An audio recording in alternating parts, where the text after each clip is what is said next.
जब चंद्रमा और केतु एक ही राह पर आते हैं तो मन में उठती है ऐसी लहरें जिन्हें संभालना कठिन होता है। यही तो वो समय है जब आपका निवेश निर्णय भावनाओं से जुड़ सकता है। इस युति में एक ओर है अस्थिरता और दूसरी ओर छिपा अवसर। यदि आप स्वयं को साध लेंगे तो यही योग आपको अंतर्दृष्टि देगा। ध्यान करें, शांति रखें और अपनी ज्योतिषी दशा को समझें, क्योंकि ग्रह केवल भविष्य नहीं बताते, वो आपको स्वयं से जोड़ते हैं।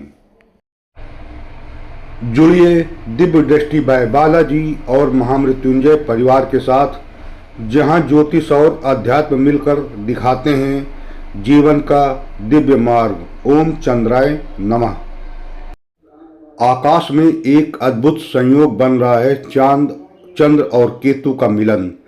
यह योग अदृश्य ऊर्जा को जगाने वाला है। कई लोगों के जीवन में अचानक उलझने, बेचैनी या निर्णयहीनता महसूस हो रही है, क्योंकि यही है चंद्र केतु का प्रभाव। ज्योतिष कहता है चंद्र मन का प्रतीक है और केतु मोक्ष का। जब ये दोनों एक स्थान पर आते हैं तो मन सांसारिक चीज़ों से हटकर आध्यात्मिक दिशा में जाता है, लेकिन यही समय व्यक्ति के भीतर भ्रम और द्वंद्व भी उत्पन्न करता है। जो लोग निवेश, व्यापार या नए काम की शुरुआत कर रहे हैं, उनके लिए यह योग मानसिक अस्थिरता ला सकता है। निर्णय सही है या गलत, इस पर मन लगातार डामाडोल रहेगा। यही कारण है कि इस समय धैर्य और ध्यान सबसे जरूरी है। इस ग्रह योग से संतुलन पाने का सबसे सरल उपाय सूर्य को अर्घ्य देना और शिवलिंग पर जल चढ़ाना।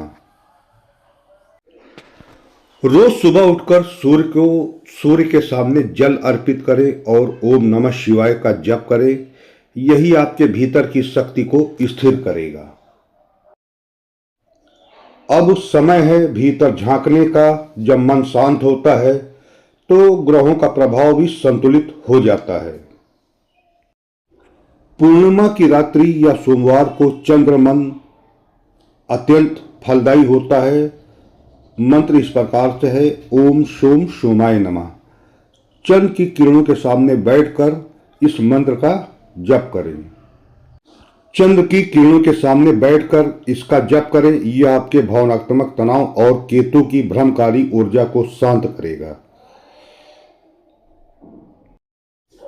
यह है चंद्र केतु का रहस्यमय संयोग। जहां मन भ्रमित होता है वहीं आत्मबोध की राह भी खुलती है।